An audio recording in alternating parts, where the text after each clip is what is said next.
Hi, it's Patrick. Today we'll be talking with Wu Han of WebCamp KL. WebCamp KL is a community group consisting of what he calls a bunch of crazy webheads. Basically a group of individuals with keen interest on the online economy. Now we'll be speaking with him on what really inspired him at the beginning to start this group and how he started this tribe. Now, the thing that interests me about Webcamp KL is the fact that every single individual that attends this event are pretty much very motivated in the startup and entrepreneurial spirit. So this is episode 3, Project ConcreteJungle. All right, good evening. Wu Han, thank you very much for joining me on the project. No, thanks for inviting me. So today we're going to be talking to you about webcam, how you started webcam, and what does it feel like to be a tribe leader, right? So, but before we begin about webcam, let's talk a little bit about yourself. Where you come from and how you started this. So I'm a designer at Mindvalley, web design, product design, physical product design. And basically anything that the customer needs to interact, any point of contact that the customer has with the company, probably I have to do something about it. So I've been working here for about close to 3 years.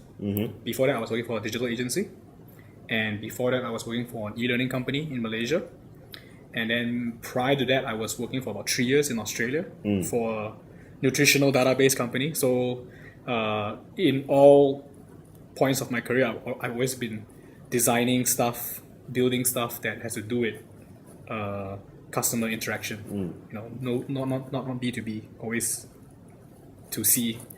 So what made you want to come back to Malaysia? I mean, a lot of people, when they go overseas, right, they stay overseas. Oh yeah. I had to come back to marry my wife. True story. Noble cause. Yes, that's right. So I came back to Malaysia. Was very painful, monetary wise, financially, very, very painful. Good money in Australia? Very, very good money. I before I was working for the nutritional company, I was fixing computers. And man, money was good. But it's a very different market, right, in Australia when it comes to repair work. Oh yeah. Versus Malaysia. Oh yeah, because it's a service, and the people are willing to pay for that service.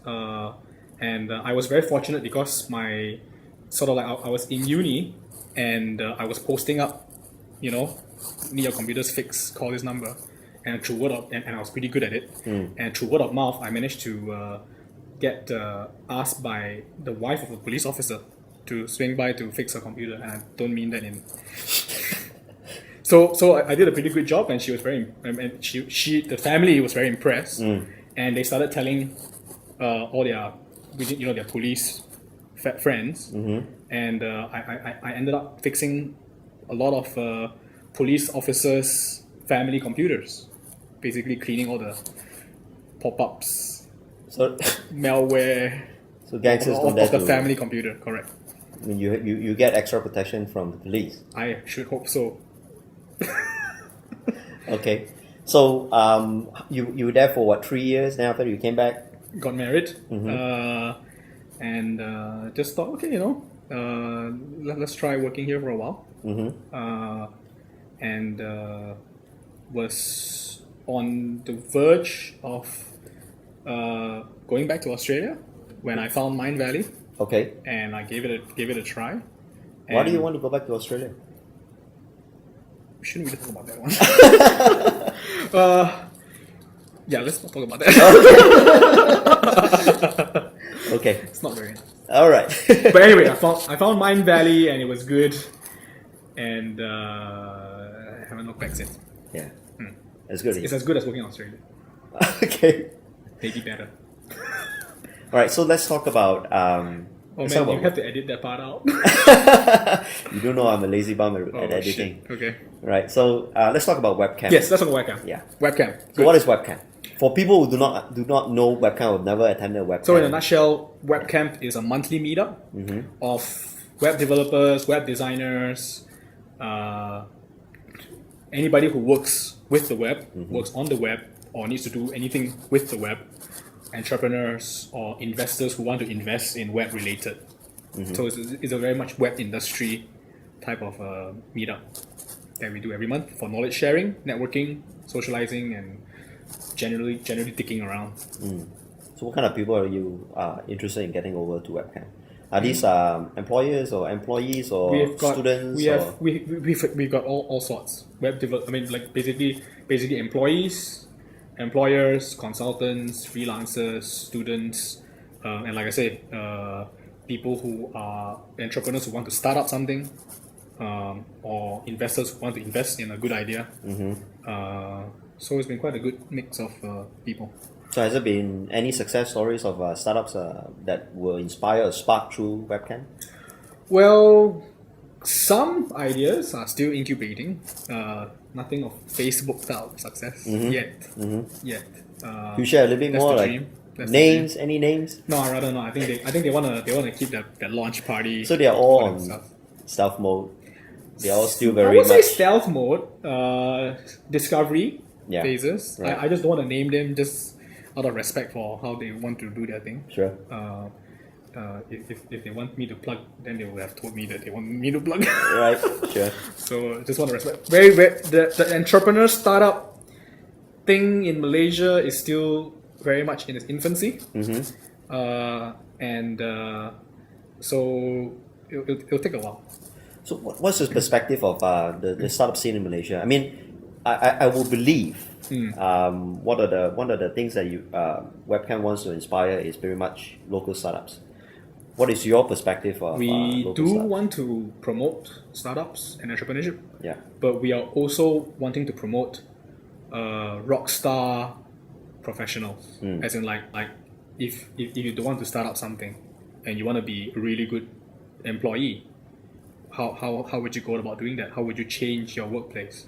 So we also want to raise the bar in terms of workplace culture. One of the things that we try very much to do is to raise the perception of the value of these people, of these web workers. And I think we've been doing a pretty good job at that, because I have been told that people who come to webcam have found better jobs. And I've also been told that there were companies who through webcam have changed how they hire or how they treat their employees. How did that happen? Do you have a story? Because they were being poached by us.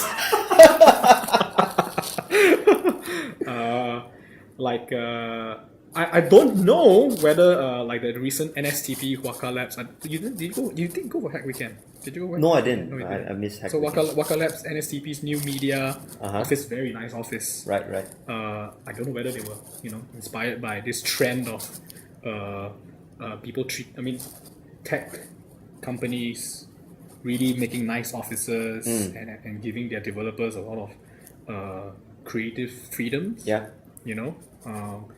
You Says, I think they changed the name, Says.my Says. as well, was a Mind Valley Right. alumni. So webcam webcam doesn't do it for Mind Valley, but webcam embodies that type of culture, that type of tech, creative, innovative work culture.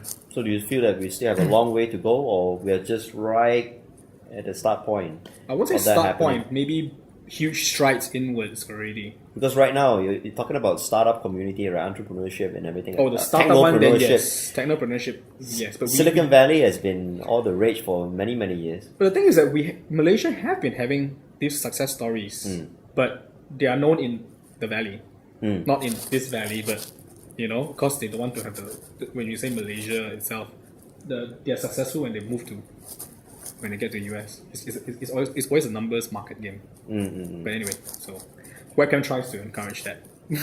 Okay. Okay. What would be what were the initial inspiration that got you started with webcam? I mean, I'm sure you didn't do this in Australia, or do you had were you already doing things like webcam in Australia? No. But the inspiration for webcam in Malaysia was when I was in Australia, I would attend these tech meetups. Some of them could be as simple as just hanging out in a pub with the ATM hackers. One little known fact about Perth, that's where I was from. was that it was the central hub where a lot of the firmware for ATM machines, Siemens was there. I don't know which other ATM machine manufacturer was there. So there were a lot of these grizzly, bearded, big assembly hackers with their Harley Davidsons and stuff, and they were coding the firmware for your ATM machines, right? And they like to hang out and they like to party. For the moment, I don't feel secure using ATMs anymore. I feel very, very secure actually. I know these guys really know their shit. And the cool thing about it was that the community itself was, I mean, these guys were really the top of their game, but they were not elitist. Right. You know, they were very willing to share knowledge, even between companies. I mean, within the NDA reasoning, whatever it is, but they were very willing to share their technical know-how. They were very willing to point you in the right direction. So it was a very nurturing tech community in Australia. When I came back, came back to Malaysia, and I was looking for a similar type of community. I found that there was some, but it wasn't what I was used to. So I thought, Mind Valley has got a space, and I got some time. So let's just try to host something and see what happens. Okay. A lot has happened. Okay, so do you already have the knowledge of how to organize events like this, or groups like this? Back in uni, I used to host LAN parties. That were pretty awesome. Basically, dredging out people who would otherwise be gaming at home on their 33.6 modem and say, hey, why don't you just I convinced people to lug their desktop machines and do the CRT 17-inch, 20-inch CRT monitors, drive it over to my house, and just plug it into those old BNC black network cables with 10 megabytes Ethernet, very fast. Convinced them to come for LAN parties, and that was sort of like my first. I guess that was my first stab at unorganizing a community of people, and they got together, play games, talk about tech in a very, not in an organized way again, and they enjoyed themselves. And I guess that's sort of like where how it started, the first experience of organizing something like this. So when you were in Australia, you basically were not organizing those events with the tech people and stuff like that, but you were a part of it. Yes. Right? So well, the LAN party was also sort of like organizing a bunch of tech people, I guess. Yeah, in a way. But it was purely for fun, like to frag each other. To frag each other, yes. Okay. So when you came back to you came from Malaysia. Australia, and you in Malaysia, and well, there was bar camp, but right. That was like happening once a year. And it sort of like it changed into something more general. So is Barcamp the only event that I knew of? I'm very ignorant. I'm a fraud. How do you find out about Barcamp? Well, it was pretty well publicized.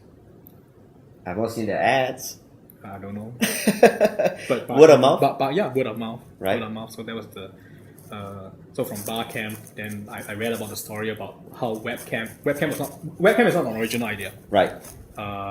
Basically, there was a group I can't remember where, in Europe, who was also sort of like a bunch of web heads who felt that the Barcamp became very, not generic, but they opened up to, you can share any type of knowledge. And these web heads, it doesn't really suit us anymore because we really only want to do web. So they spin off and did their own like webcamp. The spirit of Barcamp, but with a much more narrower focus, which is anything web industry related. So yeah, I just happened to stumble on the name. The first meetup that I organized was actually only for web designers, and 5 people showed up. I tweeted about it. 5 people showed up. Two of them were designers, including me. That means 1 designer showed up, 2 developers from Mind Valley, and 1 marketer showed up. That was pretty cool. So how did that feel? I mean, you try to come up with an event, and 2 person turned up. 2 people turned up. Was it like? And they were my friends. So it was awesome. I mean, it was fun. So it was a good thing. It was a good thing. I wasn't discouraged or whatsoever. No, hell no. Crap. No, definitely not. 2 close friends turned up, who I haven't seen for a while. Right. And I actually tweeted about it. I tweeted it as an event, and the social media people picked it up and they shared it graciously, and a lot of people, I think about 20 people actually RSVP, but and a number of them I also knew on Twitter as well. And and when I did this, I already knew that. Let's put it this way: the professionals who are good at what they do, they are busy. Right. And a lot of them being in a technical line, they're the ones who are always firefighting and whatnot. And sure enough, a bunch of them basically said, "I'm still doing work. Like I really sorry I can't make it." And I think that was very, very fair. That was fine. And that was also why when I first kicked this off, I knew that we had to do this every month, not once a year. You know, and so the first meetup was 5 people. I gave a presentation. The 4 people liked it, and the 4 people took pictures of the venue, which is my office itself, and we doubled our attendance in the next meetup. and the 2 developers basically told me that, hey, you know why you only do a meetup for designers? Why don't you just lump it together for developers as well? And that was when I found out about Webcamp. And I said, oh, let's use that name, and the rest is history, pretty much. Why do you want to do webcam? Because it's fun. It's fun. I mean, you could have done a lot more other things. You could do go home and watch TV. Yeah. Why do you want to do this? I like hanging out with people like you. Like, well, essentially, it's the community part. The socializing part, the knowledge sharing part. I think that's very, very important for the web dev industry. Yes, you can learn a lot of things online, but that won't really help you in terms of knowing people. And that's one of the main reasons why we do webcam, the networking part and the knowledge sharing part. So what would be, say for someone who has got no clue what webcam is all about, and they will attend it, or before they even come for the first session, what do you think they will expect, or how will you share with them what they will expect? I hope that they will meet new people, find new friends. I every webcam I tell them that I hope that you'll come to webcam with a certain with a certain problem that you want to solve. Either it's a hiring problem, or it's a getting to know an expert problem, or you are looking to be hired maybe for your skills. And hopefully through, or you're just somebody who wants to learn something new that is not in your domain. And I work towards hopefully solving some of these needs. So I have got people come for webcamp thinking that they are coming to webcamp to recruit tech people, and then they listen to some inspiring talks, and then they tell me later that, you know what, after attending webcamp and meeting some of these people, I'm going to quit my job and start something. True story. Very, very true story. I've got people who came to webcam and found their next job. Basically quit their old job, found a new job, and they're like super, awesome about it. So they must have felt better great pay, better workplace. Oh, that's great. That's the thing that drives me to continue doing webcam. When people tell me, you know what, I found my dream employer or employee at webcam. So what would be the challenges of organizing something like webcam? I mean, it's obvious you didn't just come back and say, yeah, let's do it. Yeah. The challenges have always been, I won't say it's a challenge. What's been tricky so far has been managing expectations. I think almost every webcam, the running joke has been, oh, best webcam ever. Yeah. Like we follow the Twitter feeds and stuff. Right. And the challenge is what can we do to make it even better, And so I've been trying to manage that expectation. One of the things that, doing it every month, finding speakers, I hesitated to even say good speakers, because one of the things that we try to do at webcam is that we get people with expert knowledge to share. And people with expert knowledge may not be great speakers. And great speakers may not be people with the expert knowledge that is good to share. So, and every now and then we get expert who are also great speakers, and obviously that pushes the bar a lot, you know. So I've got a team, or rather I've got a small group of experts who have been like very gracious to volunteer their time to almost like, you know, oh, if you got nobody to speak, just reach out to me. But I also don't want to end up like, you know, running a circus where it's always these people, Same group of people, always the same group of people. So I've been using them very, very sparingly. But I am very, very grateful that they offered their time like this. But yeah, so the challenge has been to dig out people who are good at what they do and to come and speak and share their knowledge with the community. And in return, I basically tell them, hey, you know, if you come and speak at WebCamp, I hope to give you a chance to learn how to present publicly, and hopefully to give you some pointers on how to raise your game somewhat. And I believe that would increase your value tremendously. Yeah, as a true. tech person. Yeah, for someone who's in the tech industry who knows development work, who's able to sell themselves. Oh yeah, that's valuable. Oh yeah, communication. Yeah, you're right. Yeah. So I won't say it's a challenge. It's something fun to do. So managing expectations of the people who are coming and basically telling them that, you know what, I'm not going to promise that you're going to laugh or be entertained, but at the very least, I hope that you learn something new.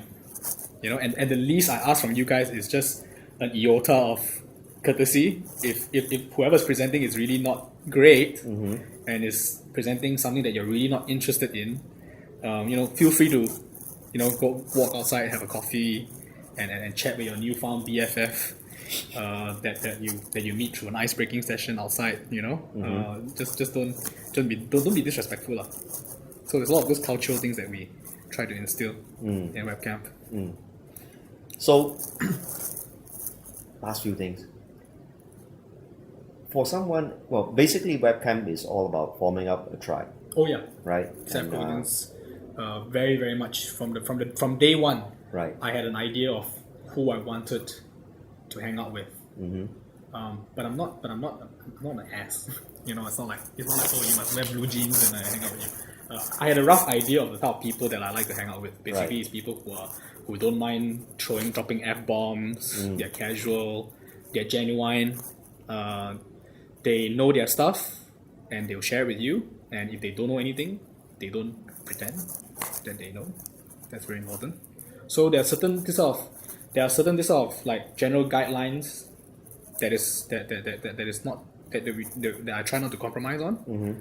And you basically say, you know, the litmus test is really when the culture shifts, right? I just check with myself and say, do I still look forward to WebCamp?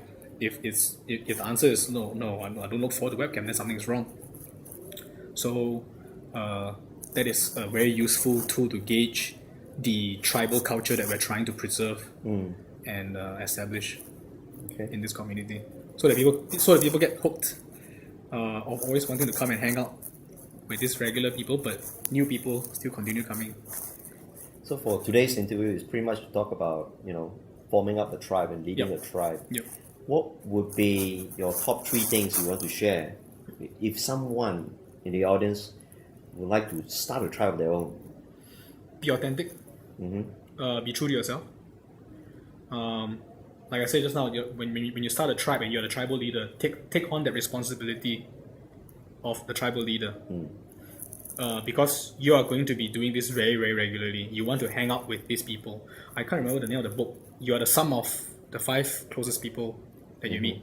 So set an intention of who you actually want to hang out with all the time. And you do not compromise on that at all.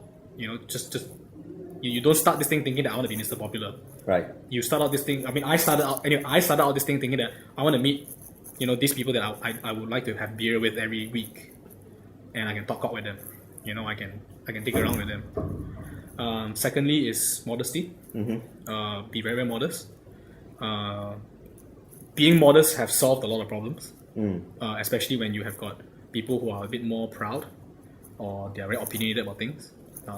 It helps, and they meet their nemesis at WebCamp maybe, you know, and they have a very, you know, strong difference in opinion. But you do appreciate both of them as friends. Being modest means that you can help be a bit of a Switzerland about it, and these two people will still regularly come and hang out with you. And thirdly is, I think, just enjoy really you gotta enjoy what you're doing. Yeah. Enjoy the tribe that you're starting up. You know, that's pretty much it, really. I guess when you start to wake up, look yourself in the mirror, and you just don't want to do this ever again, that's when it starts to that's when you know it's time go to downhill. stop. Yeah, that's when you and for most people, I guess when the numbers go up, you may find that you want to please everybody, but just don't. You know, because at the end of the day, people are always free to go to another tribe, or people are always free to start their own tribes. Yeah, that's true. So Wu Han, tribe leader, hero or zero? Working very, very hard to be a hero. How do you? To what level do you feel? How can I be zero? Yeah, it's impossible, right? Yeah, it's impossible. I mean, you start from zero, but it's impossible to stay zero. No. Yeah. No. So to what level? Whereby you will finally realize that I think I'm hero now. Never settle. You always must have something bigger to, because Challenge the status quo. let's face it, okay, by the time you say, okay, I've got it made, you're dead. Yeah, that's true. It's always easy to be at the top, to be number one, but What does it mean anyway, Yeah. to be at the top? What does it mean anyway? you give up. What else is there to do? What else is there to do? You're already number one. You know, and have fun. Yeah. Really have fun, you know. It's not about, to me, it's not about being the top. It's not about being a tribal. It's really not about being a leader. WebCamp is really about, the journey itself, meeting people, hanging out with people. There's that familiarity with, people that you've been friends with for a while, and the excitement of meeting new people. So that's very much part of the webcam culture. Meeting new friends, maintaining old friends, and rediscovering yourself. So Great. that's pretty much webcam in a nutshell, I guess. I enjoy webcam. So I definitely hope so. I enjoy your bags. Plural. Hint, hint. Hint. Okay. So thank you very much for your time. Congratulations on doing a great job with webcam. Thank you. And I wish you all the best. Many more years of webcams to come. I hope so too. We just sparked webcam KL. I was just told. Yeah, I saw it. That was cool as well. Yeah. The guy basically just messaged me on Facebook and say, "Hey, do you mind if I use the webcam name?" I was like, "I don't actually own the name." And he was, "Oh yeah, okay." But I thought it was courtesy to just ask whether I can use the name. I was like, "Oh, no, go ahead." Which is great. Yeah. Which is great. He's got 30. I started the first meetup with 5 people. He started with 30 people. Oh. That was awesome. In KK. KK is a great town. I know. Diving. I was like It's telling them. awesome. I was telling them that. So he was saying that he wants to visit KL, and I told him I want to visit KK because I heard the diving is great. Yeah. And he was like, "Oh, if you wanna, I just got my license as well, and my girlfriend works in a resort." Ah. So I was like, "Oh, Hookups. webcam has opened many doors." Okay, thank you very much. Thank you very much.